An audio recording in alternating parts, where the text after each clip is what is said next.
At the White House, President Trump had proclaimed May 1 to be Loyalty Day, a time Americans to reaffirm their commitment to individual liberties, to limited government, and to the inherent dignity of every human being, with Pledge of Allegiance ceremonies and a display of American flags.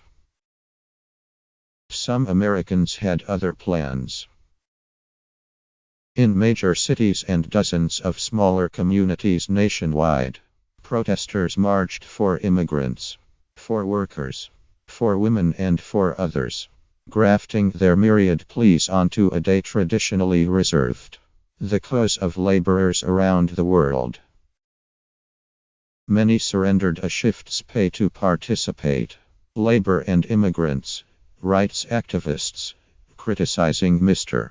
Trump's detention and deportation agenda, had called for a general strike on May 1, also known as May Day, to emphasize the overlap between the concerns of unauthorized immigrants, on whom farms, restaurants, construction projects, and other industries depend, and those of workers. Trump has pitted the U.S. working class against migrant workers and refugees.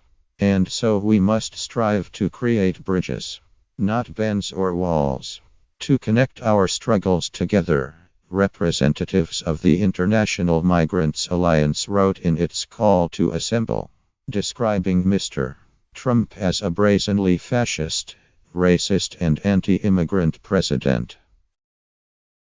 In Grand Rapids, MIC, more than 4,000 people, twice the number of people who set out jobs and school days in Grand Rapids on February's nationwide Day Without Immigrants, had turned out in the rain by mid-afternoon, closing large sections of the city's Latino community.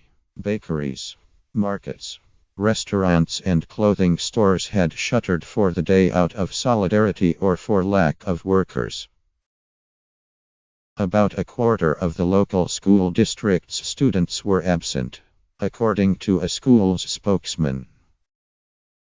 In Homestead, FLA, where immigrant farm workers keep fields of zucchini, beans, cherry tomatoes, and okra growing, more than 1,000 people marched from a local park to City Hall. Many were not sure how employers would react when they returned to work on Tuesday, and local activists had planned to accompany farm workers back to their jobs to offer support in front of their bosses. About 300 people gathered outside a Home Depot north of Minneapolis to protest what they said were the anti-labor practices of some janitorial companies. Clean stores for Home Depot, Sears, and other retailers. "We have no benefits, no vacation. We don't have anything," said Antonia Sanchez, a Mexican immigrant in Minneapolis who has worked for one such contractor for 9 years, cleaning a Sears store. "It doesn't matter if we are black, white, or brown. What matters is that we stay united and fight for what we deserve."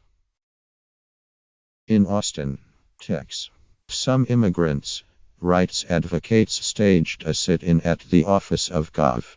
Greg Abbott, a Republican, over legislation that would punish local officials and cities for refusing to help the federal government with deportations. Outside the Immigration and Customs Enforcement Office in San Francisco, protesters blocked an intersection and a driveway. In New York, while protesters in Union Square and Washington Square Park waved signs with slogans in Spanish, like "Workers United will never be defeated," immigrant enclaves were quieter than usual on Monday, though the city's Department of Education said attendance at schools was normal. Damian Rodriguez, the owner of first-class car and limo service in Inwood, said his company had given its 400 drivers the option of staying home on Monday morning, and about 20% of them accepted. We all have family members and acquaintances who are affected, who don't have their papers and are afraid, he said. Still, for at least one limousine driver, taking the day off was simply unaffordable, as he bought coffee and a pastry at a Dominican bakery in Washington Heights. Fernando Garcia, 49, explained that because he was a partner in his company, they all had to contribute equally or the business would suffer. Rent was due on May 1, he added. I'm going to work today because without work, who's going to pay the bills? He said in Spanish, to a murmur of approval from a bakery worker behind the counter. As May Day commemorations go, Monday's turnout was extraordinary in the United States, but in a crowded calendar of anti-Trump dissent, following January's Women's March, late April's March for Science and Saturday's People's Climate March, the scenes and chants took on the quality of a refrain. In Los Angeles, tens of thousands of people holding signs declaring no human is illegal and sanctuary now, marched about 2 miles from MacArthur Park to City Hall downtown. The crowd swelled with members of unions representing janitors, health care workers and hotel employees, as well as members of the Writers Guild of America and other Hollywood unions.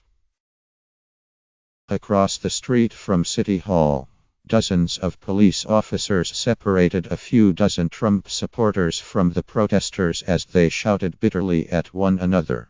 One of the president's supporters said in Spanish, "Mexico is a racist country," before being drowned out by protesters.